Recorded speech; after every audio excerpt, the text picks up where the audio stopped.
Well, hello, hello. How you doing? How you doing? This is the S. Anthony Thomas. This is the S. Anthony Says podcast, episode number 356.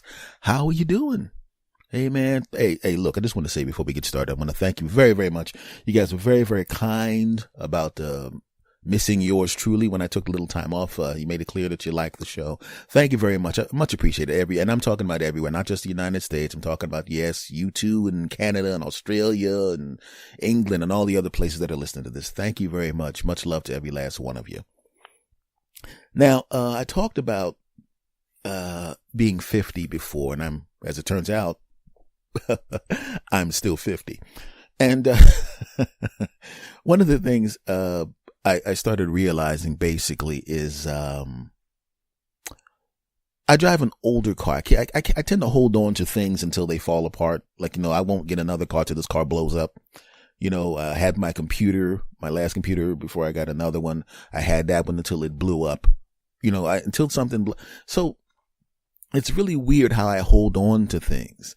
And I realize that's part of it's because I like being comfortable with the things around me. And human beings are like that. You like having certain people around you. You like having your friends around you. You like having your family around you. And a lot of times when a new person comes along, you kind of look at them like, who is the, I'm not used to this person being around me. I don't know anything about this guy. He's kind of hanging out with the crew. Let's investigate this guy and find out whether or not this is someone we want to be friends with. Let's check this guy out. Let's check him out, right? And as you're watching, you start watching his behavior and watching what he's doing and watching what he's saying and watching what he's eating and watching what he's drinking.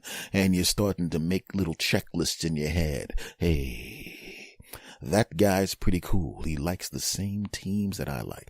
Check. But there's a lot of boxes to check, punk. Don't think you're in good with us yet, punk. Oh, he drinks, but he doesn't drink too much. We like that. I don't have to drive his drunk ass home if we become friends. Check. All right. He's a good looking dude, but he's basically about as good looking as everybody else at the table, so we don't have to fight over with the babes with this bastard good. Wait a second. He actually was the first person to go to his wallet when it was time to pay the bill. We didn't have to go, hey, your cut is. He just instinctively knew how much he owed and just threw down a 20. He only owed 14. He threw down a 20, so he covered his bill and the tip. Oh, check. All right, he's going to have to take another test. All of a sudden, all the wives and girlfriends and husbands of my friends are going to have to inspect this bastard, because if this bastard doesn't pass the inspector, this bastard is gone, because I'm not getting in trouble with my girlfriend. I don't have one right now, but when I do, you know what I'm talking about. I don't want to get in trouble with my future girlfriend if this bastard is not a good bastard, and girlfriends can usually tell if a bastard's a good bastard or a bad bastard. If this bastard's a bad bastard, I don't want this bastard around me, that bastard. He goes to the bathroom, and all of a sudden all the wives look around, and we're gonna be able to tell by their facial expressions if he passed he can hang out with us without us having to hear any crap when we go home test. And bang, here they all at least like him or can tolerate the bastard. Cool. Maybe he can become a friend and hang with the crew. Yeah. And that's what happens. It may not be happening consciously, but that's what happens. That's what happens. You like things to be comfortable. You like things to be the same, especially as you get older, especially when you're 50. I like comfortable things. But I realize now, as I hit 50, and I was hit 50 a few months ago, people are cars, and your doctor is a mechanic. And that's it, and that's that. Right? You get your car, you buy your brand new car, and I've purchased a brand new car before, and you get the car in the first couple of years, everything's fantastic. The battery, you got 5 years on that battery. You ain't gotta think about the battery. You got 5 years on the bastard. You got brand new tires with a 3-year warranty. You ain't gotta worry about that crap. You got a powertrain this and a warranty that and a full reimbursement. There's all of that crap's all lined up perfectly. You can just get in your car, you turn the key, you don't even hear none of that crap like you hear in an older car. Yeah, none of that crap. Right? You're driving down the road, and what's this what you hear? right? And you don't have to hear nothing rattling and shaking and rattling and shaking and none of that crap, right? It's a brand new car. There's nothing wrong with it. Year one, yeah. And here comes year two. Okay, the colors are fading on the seats a little bit, right? The window goes, when it goes up to the top, but that's not a big deal. It just means it's humid outside. It just means it's humid. Not a big deal. That's not a big deal. And the trunk button works 90% of the time. Not 100% of the time. Maybe it's me. Maybe I pulled it wrong, right? And that's the end of year two. Year three. Damn. Now the buttons on the radio look a little worn out from you touching them several times a day because you can't figure out what song you want to listen to, you dumb bastard, and you're switching back and forth. But that's okay. Let me roll up the window. Ah, goodness gracious. Now it's going even more, but it still goes up. It still goes up. But in the back of your mind, you know it's one of these days when it goes, it's going to go instead of it's going to go and stop right there. And it's going to be on a day when it's raining. It's going to be on a day when it's snowing. Oh no. Now the trunk latch doesn't work at all because the damn thing broke off. So you got to get out and go around to the back of the trunk, stick your key in, but the key's not working the way it used to work. You put your key in, you spin it, and click it, it opens up. But you know, as a matter of fact, if you keep doing that, at one point, it's not going to open. Year 4, year 5. Oh no. Now you don't want to go to the car wash because who cares now, right? You look back into your back seat, you realize your kids left some freaking potato chips on the back seat and on the damn rug by their feet, and you're going, I would clean it up, but I'm going to take the dog to the dog park. Why clean it up? The dog will eat it. You bring the dog into the car, the dog goes, roo, roo, roo, eats up all the chips. Now all the chips are gone. See, everybody thought I was a pig, but I got dog slobber all over the place. Is there any animal that'll eat that up? No. I guess I have to do some cleaning. I would have been better off cleaning the chips. Year 7, year 8. Oh, why do I still have this car? Well, it still runs, doesn't it? Yes, but it's costing so much to keep it up. Why are we can afford a new car, Bill. Why are you holding on to the car? I love that car. I got that car when I got the job, right? Dad, remember when you guys said that you would get me a car when I got my license? Well, I have my license for like 2 months and I don't have a car. You know what I'm going to do, son? I'm going to let you drive my car. That's okay, Dad. I'm going to use my, I'm going to go buy a bus pass because I'd rather be, on a bus with homeless people peeing on my foot late at night than be caught in your dog slobber car with the chips still in the trunk. I mean, there's still chips in the back seat from when you had the dog. The dog didn't eat all the chips, Dad. That's gross. I had to sit in dog spit, Dad, because you forgot to clean it up, Dad. That's gross. Shut up, punk. I digress. But isn't it the same thing when you go to the doctor? Really? Right? When you're young, a doctor throws you out, shut up, punk, there's nothing wrong with you. Tongue, right? What do you get? A tongue depressor, right? They look at your eyes a couple of times, right? They take a little blood. Ain't nothing wrong with your punk ass. Why are we doing this? Get out, punk, right? You show back up in your teens. Hey, buddy, hey. Once again, healthy, get out. 20s, get out. 30s, well, half the 30s. 34, get out. 35, well, maybe you should start, you're gaining a little weight there, Bill.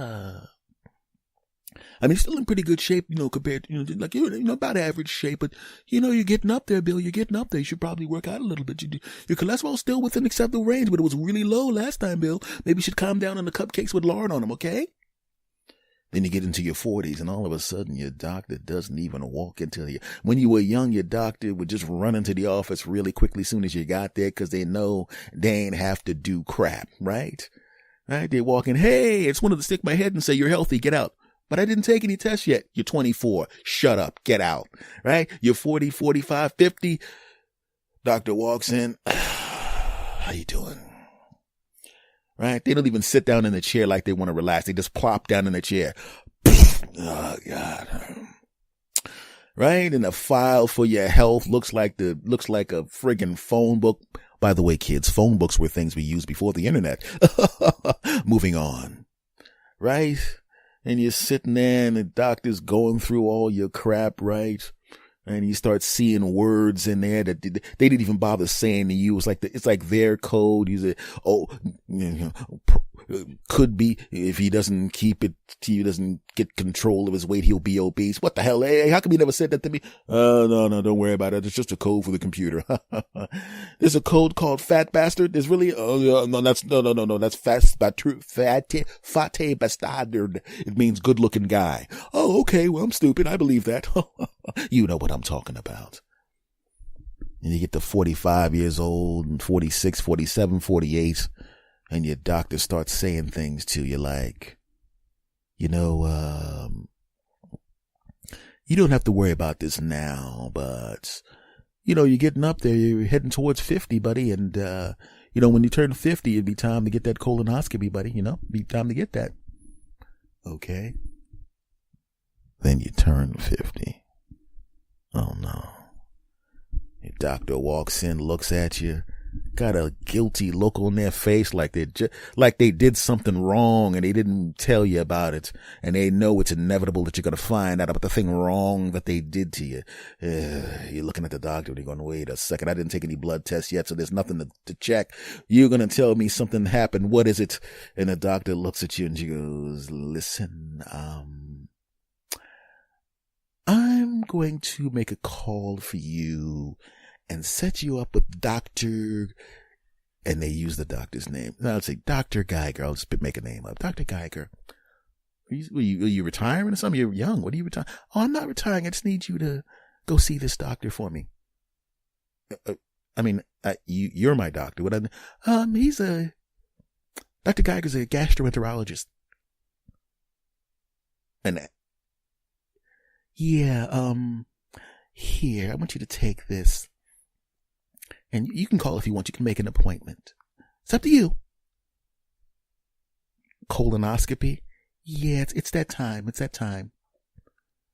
Well, you don't have to do it. You don't have to, it's really up to you if you want to, know that make sure that you don't die and get information that could save your punk ass life. If you want to not know and be an idiot and then die a horrible death, it's up to you. I'm just saying you should probably all right, I'll go. And you sign up and call the doctor up. You go to the colonoscopy office. You meet all the nice people. You're looking at each other. Nobody's even looking at each other's face. Nobody's looking at each other because you all know why you're there. You all know why you're there. You go to a regular doctor's office, you don't know why anybody's there. They could be just going for a checkup, right? You don't know, right? They could just be going in for blood tests. It could be a cold. It could be picking somebody up. You don't know why they're there. But when you go to the gastroenterologist, you know damn well why everybody's there. Every last one of the people in this room is going to have a camera slid up their ass, and it's going to be happening soon. Nobody in there could even look at each other, right? Because if you look at the person, you're going to picture their face, and then you're going to watch them walk out and picture their ass, and you're going to picture them with their ass with the thing going in, and you don't want to think about that nasty crap. Shouldn't have said crap. Anyway.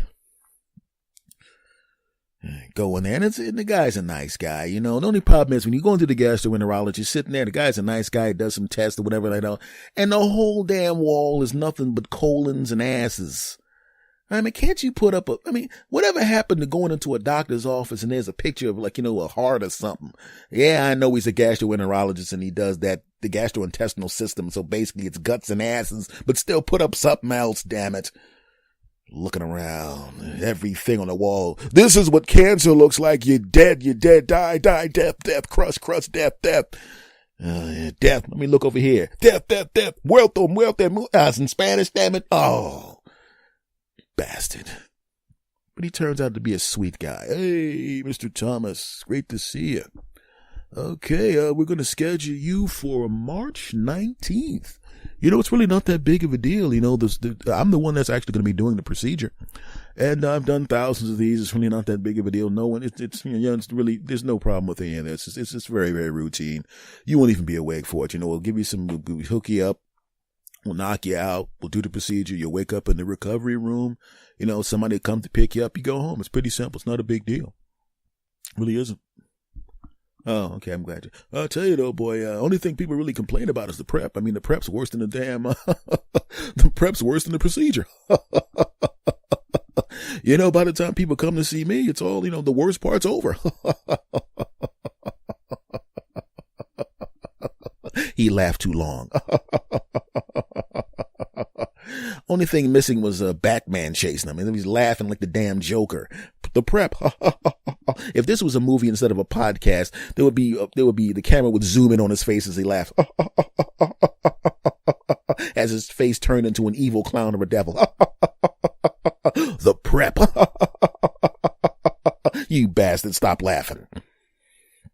So I get all my paperwork and I go home and then I tell everybody, listen, I'm not going to be available on the 18th or the 19th because the 18th that night I'm going to be doing prep. And the 19th I'm going to be in there getting the procedure done and they don't want you doing anything that day for the most part. So I'm going to chill that day after I come out of the operating room. And then on the 20th, everything should be back to normal. I'll go back to my normal activities. Oh, that's great. You'll be all right, man. There's nothing to worry about. I'm not really worried about it. Yeah, man. I've had two, man. I'm 60. I had one when I was 50 and I just had one about 4 months ago, man. The procedure's really no big deal, man. He says, literally, you're not even awake for it. I was scared to death when I went in there. The doctor was real nice, I sat in the chair, put a gown on. They put the thing on my hand, they took the drug, the anesthesia, and the anesthesiologist hooked me up, right? And I woke up and it was all over with, man. It was really not that big of a deal, man. This is so routine, man, and you really need to get it done, man. Yeah, I know I need to yeah, it's really not that big a deal, Worst part's the prep. Yeah, the doctor says, yeah, the prep. You're going to have to do the prep first. Why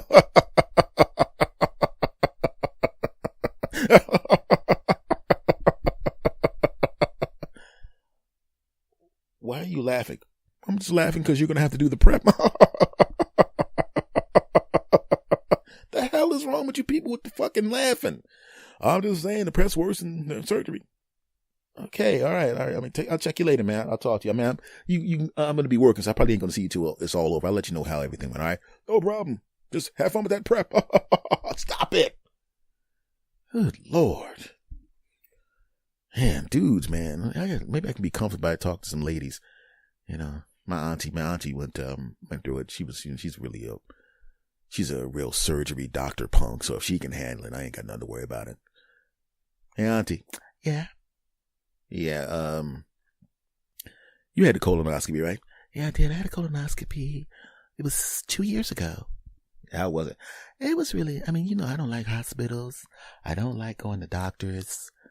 I don't like it at all. And I was scared, I had your uncle holding my hand when I was there. And, next thing you know, I floated off into the distance. And I woke up and it was all over with. As it turns out, they tell you that they don't want you really doing anything the day after the surgery. The day of the surgery because of, maybe the side effects of coming out of the anesthesia. But, I didn't drive, of course, because that would be dangerous. But your uncle and I, we went shopping and everything was great, And you know how he is. He was so protective. I'm walking around the supermarket and normally we split up our shopping list and, we spin off our shopping list and then he goes one way, I go another way. But he's like, nah, baby, you had that procedure and I'm worried about you. And he just he was like right there with me the whole time. It took a little longer to shop, but it was so romantic. It was just really great. Being married this long and he's still romantic like that was great. It was just great. Yes. But I'll tell you one thing though. That prep is horrible. I hated that prep. It was just, you drink this fluid and you're just going to the bathroom again and again.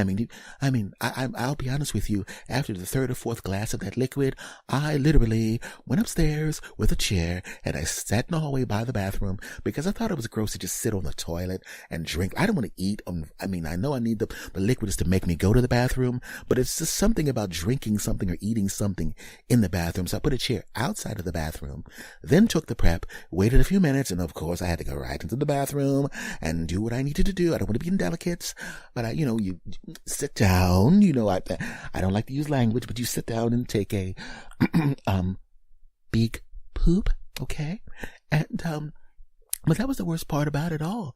And, that's the worst part about the whole thing. Wow. But you're cool. Oh, I'm fine. Everything's great. Yeah, I'm just glad. You know what the funny thing is? I should have just talked directly to you because I talked to the doctor and he had this weird laugh, and he just kept laughing for a long period of time after he told me about the prep. And I just walked out. He was still laughing when I left. I'm like, man, this is like weird, man. You know, I just thought, okay, maybe my doctor's just a weird guy or something like that. Then I talked to one of my boys and he laughed too. And I talked to this other guy and they all had the same stupid laugh after telling me about the prep. And I mean, I'm glad that you didn't do that to me. I mean, that would have just been weird. No, there was really, I mean, I felt, I mean, it was really weird. It's just really weird to drink something and then it forces you to go to the bathroom. I just couldn't, I couldn't do it. It's just gross. But, I'm fine now and you're going to be fine. Okay, thanks. Oh, God. Oh, I feel better now that Auntie calmed me. She's one of those people that can calm you down. And I'm just really glad that she wasn't the one that, did that stupid laugh, because that would have been weird as hell.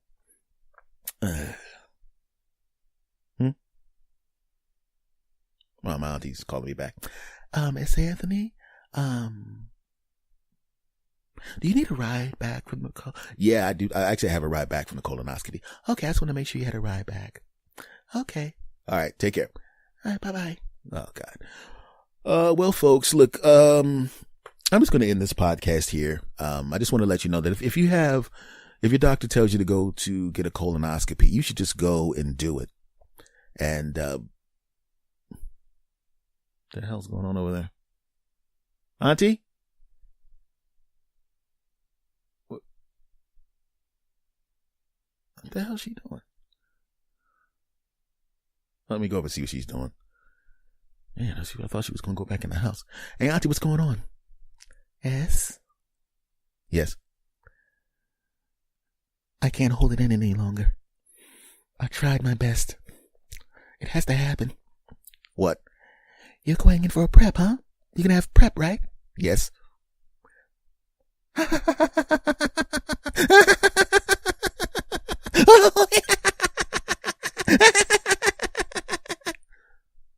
Really? Listen, I tried to hold it back. I tried my best. Okay. I tried to you should have just left. Everybody was telling me that you were upset that they laughed at you, and I tried my best not to laugh at you, and you get what you deserve. Okay. Now just go off and finish your little podcast and talk to your people. All right. God almighty. Even my auntie. Anyway, folks, listen. It's going to be on the 19th. So let's see. Today is the 10th. Oh, crap. The next time you hear from me. No. Actually, I will actually be podcasting again one more time before I get the colonoscopy. And then after that, I'll let you know what happened. So if you're an older person, I know a lot of my audience is 18 to 34. And I want to say to the young people in the audience, this is your future. You're going to have to get the colonoscopies. Yeah. And then you're going to have to take that prep, guys. Yeah.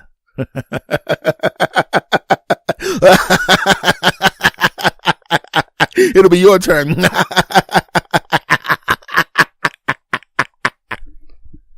Hey, bro. What? I'm one of the young dudes from your audience. Yeah. You do realize that it's going to be like 20, 25 years before we have to get colonoscopies? Okay. You really think the technology is going to be the same? You really think they're going to have to put a camera up our asses when we have a colonoscopy? You really think that? Don't you realize by then we'll probably be an app on our phone where we touch the phone to our belly and it'll tell us whether we have any kind of problems? Yeah, I didn't even really think about that. I didn't take into account that the way the technology changes, it changes so quickly that by the time, like I had an uncle that was afraid of getting his knee worked on, and he didn't realize he could just get it scoped. He thought it was going to be like back in the 60s where it took a hammer and chisel to your knee, and he never got the surgery, and he had knee problems for the rest of his life, even though the technology changed very quickly, and he could have got it scoped out and the problem would have been solved. Using that same logic and extrapolating, I guess that means basically they probably will be doing something other than colonoscopies when you're my age, which means you probably won't have to get a camera in the ass. They probably have something infinitely better and something that isn't so, invasive. I know, bro. And because of that, I only have one thing to say. Oh, no. Your old ass. I won't have to worry about a camera. There'll be an app in the app store that stops the cancer. You got to go there and be bent over and have a dude bend you over and put a camera up your ass just to find out that there's nothing wrong with you. I'll never have to go through with that. You know, I would curse you out, but you're one of my loyal audience members, so I'm going to let you get away with that. Bastard. Anyway, folks, I'm a little angry right now because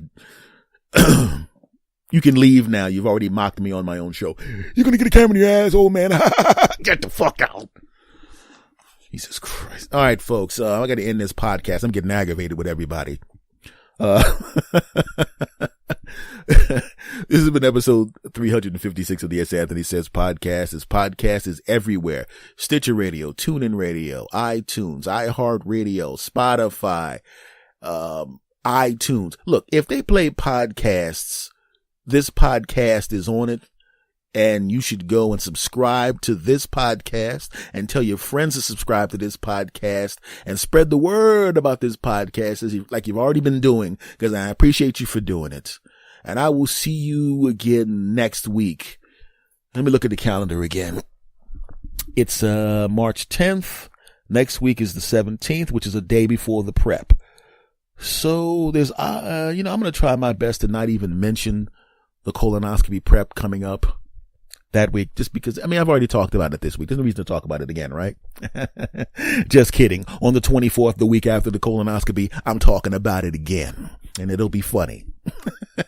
All right, folks, I will see you again next week. And now I'm going to say goodbye to you wonderful bastards, to say the way I always say goodbye. You know how I say goodbye.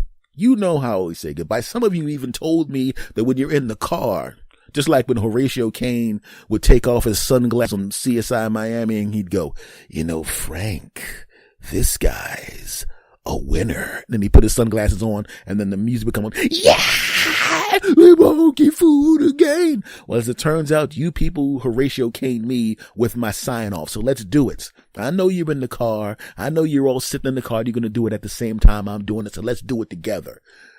On the count of 3. 1, 2, 3. S. Anthony out. Go. S. Anthony Thomas. Go. S. Anthony Thomas. Go. S.